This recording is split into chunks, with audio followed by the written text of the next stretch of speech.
Hello, everybody. Ooh, excuse me. Today's first review is going to be of No Exit, which is a movie that's on Disney Plus through Hulu. So if you have Disney Plus, you can watch it on there. Or I guess Hulu is in the States, I think, has its own like separate streaming service, I do believe. But it is included, at least in Canada, it's included with Disney Plus. So that's kind of cool. And they have like a whole bunch of stuff on Disney Plus now. I think. Oh my God, what is the other company that they own there on Disney that's like huge? I can't think of it right now, but anyway. Yeah, this was kind of like almost like a hidden gem movie. I'd never seen it before. Um, but yeah, again, I have quite a few movies on my list that I haven't seen, and some that I have before. So yeah, I guess these next few were all ones that I hadn't seen. So I gave this one an 8 out of 10 because yeah, it was actually a fairly good movie with plenty of twists and turns that I wasn't expecting, um, and just a lot of like there was a lot of violence near the end of the movie for sure. Definitely, definitely a lot of plot twists that I was like, wow, that's not what I was expecting at all. So we'll go over the cast list as always. So Havana Rose Liu played Darby. Uh, Danny Ramirez played Ash. David Rysdale David Rysdale played Lars. Mila Harris played Jay, who was the kid in the movie. Dennis Haysbert, yeah, Dennis Haysbert played Ed, and then Dale Dickey played Sandy. So we'll go. So we start out in like I guess kind of like a rehab center. Um, so yeah, I guess Darby, who is recovering from alcoholism, gets a call that her mother has had an aneurysm and is being rushed to surgery. So it's not looking good for her mother, obviously, right? So of course, Darby kind of has like a little bit of a breakdown, obviously, because she thinks that she needs to call somebody in order to get some sort of help. Like she wants to call her sister, right? Wants to get a hold of her sister, but there's no outgoing calls from rehab, I guess, only incoming, which would be kind of demoralizing for somebody who is, just coming out of like just getting into rehab again, I guess. And this is her seventh attempt at trying to better herself. So again, there's nothing easy about like a drug addiction or alcohol addiction for sure. You never really, I guess, truly get rid of it because always in the back of your mind, right? You're always thinking of like, picking up that drink or picking up that drug that will, kind of numb the pain of whatever you're trying to run away from, right? If you're in that kind of a situation. So it's definitely not easy. Uh, so Darby breaks out of rehab, which not a smart idea to do. But it seems like almost nobody even like remotely tries to stop her. It's almost like they let her go. But I guess really rehab isn't meant to like. I don't think they're allowed to like try to keep you there if you want to leave. You kind of can on your own free will, right? Like usually with rehab patients, somebody else is paying for it, and you are allowed to check out. I do believe for the most part, um, of your own free will. So like, yeah, if you don't want to be there, then I guess yeah, if you're not trying to like better yourself and you feel like your life is in, I guess, good condition, then you're allowed to leave. I don't think there's very many cases where they are forced to keep you locked up in there, right? Like it's not a prison, so they can't force you to stay, right? So Darby does break out. Obviously, Darby's breaking out because of her mother, right? Like she wants to go and see her mother. Now her sister does tell her not to come, that she's only going to make things worse, obviously, because uh, Darby is still obviously suffering from alcoholism, so, and it doesn't seem like she's really kind of put the time in to make herself better so far, but so she gets quite a far ways before before she like falls asleep, I guess, in the car, after driving for quite a long time, and there's this huge storm. So the cop tells her, just go up to this visitor center that's like a few hundred yards up the road, stay there till the morning, kind of wait out the storm. Like he doesn't want to end up finding her car in a ditch or something worse, right? Which, again, kind of an important thing. Like if she wants to be able to see her mother, uh, you know, riding out a storm one night at a visitor center doesn't seem like a huge burden, right? So, but things get a little kind of tense, I guess, when they start playing this card game with all of the people that are at the center. And yeah, this is after, of course, I do believe this is after Darby has discovered that there is a child in one of the vehicles that looks like some sort of kidnapping situation. So of course Darby's already on edge, right? And she's trying to figure out who it could possibly be. So she's asking quite a few like personal questions with some of the people, and then one of the characters, oh my god, which one was it?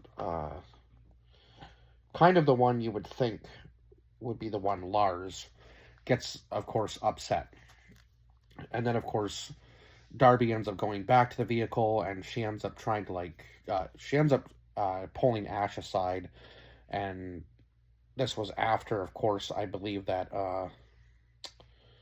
Lars had discovered that she had been somebody else had been in the vehicle with Jay. So he's kind of thinking that it was her, right? Because nobody else was outside at that point. So he's kind of pointing the fingers at her, and of course she's trying to tell Ash that this guy has some person in her car. And then when she goes back to the car again to try to free Jay, Jay says, "Where are the men that took me? There were two of them." So now things have taken an even bigger twist, because now she knows that both Ash and uh,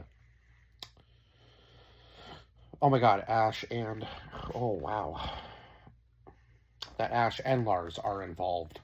So now it's even more tense, because now she's trying to play it off in certain situations to not put Ed and Sandy in danger. And I guess they were basically their original plan was to, they said, to trap to ransom the child for money. But of course, I guess they had bigger plans, like they were going to take them to this guy, I believe it was their uncle, and traffic her. So even worse, like these guys had like no moral compass whatsoever as to what they were willing to do, right? And just the absolutely disgusting behavior from anybody who does that kind of stuff. Like, it just, I don't know how you could live with yourself when you're doing that kind of thing, but it happens. So Jay eventually escapes from the car when things kind of get obviously a little bit more tense between the group, and of course Darby knows that Ash and both Ash and Lars are involved in this situation, right?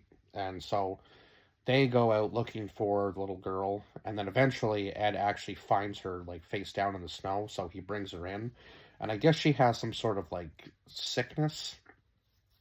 So they're trying to fight over they say the medicine for the keys to the car, and they'll let like Lars and Ash go, sort of thing.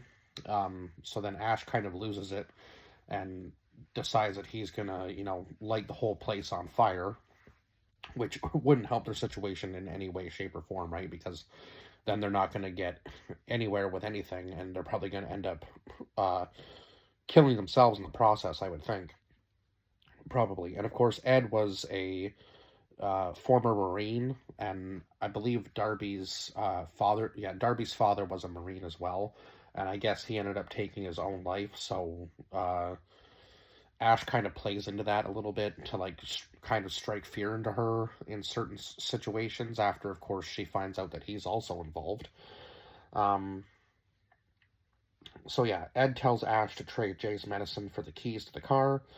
And then we find out that the little girl Jay actually knows who Sandy is, and I guess she was the maid for their house. And I guess her and Ed were together. From what I gathered anyway, Ed and her were together, or they knew each other in some sort of sense. And she was, I guess, sick of having no money or whatever. And Ed was like, "Well, you could have told me that you were feeling this way, right? Instead of, going about it in the way that, she was wanting to ransom the family, Jay's family, for the money, for enough money to, like, I guess, have her live, like, have her and Ed live a happy life, I guess, for the rest of their lives. Of course, she didn't really realize that obviously Ash and Lars had other plans with the kid, right? So she gets double crossed, and then uh, Ash ends up killing Ed, and then he kills Sandy as well. So of course, yeah, they Sandy finds out real quick that they weren't going to ransom the child, and then Ash kills both of them. And then he ends up nailing Darby's wrist to like the wall with a nail gun. So just an absolute like brutal scene at the end.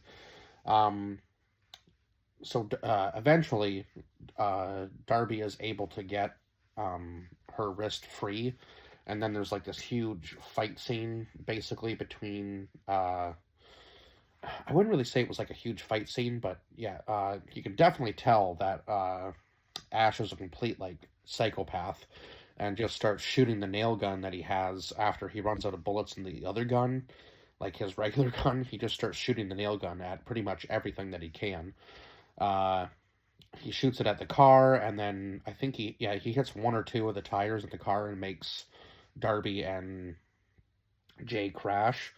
And boy, she had it rough at the end of the movie, I must say, because she and then the cop shows up, and the cop tells her to put down the weapon after she shoots Ash, and then Ash turns around and grabs the gun and shoots the cop, and then walks up to the cop and like puts like 7 or 8 more nail gun rounds into the cop, and then comes back to finish off finish off Darby. And Jay's still in the car. I don't think she's woken up until the point where I think it was after Darby had stabbed Ash in the neck with the screwdriver that she had used to actually hotwire the car when she had escaped, when she had broken out of rehab. So just absolutely brutal near the end of this movie for sure.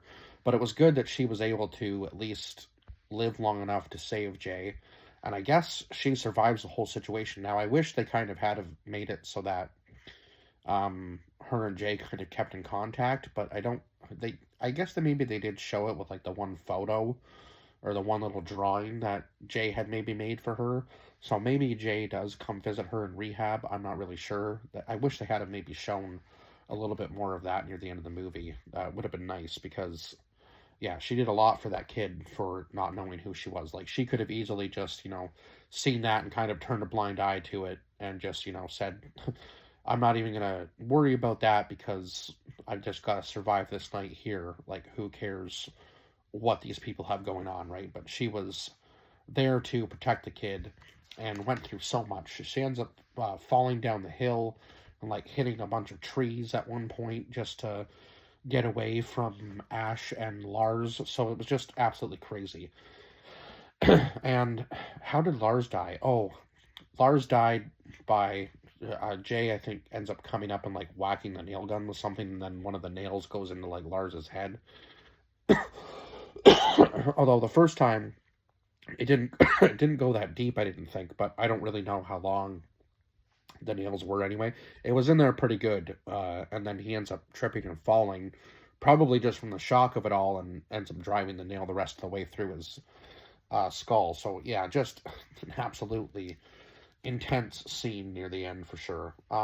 But yeah, it was good to see Darby live, uh, even though I don't think she probably.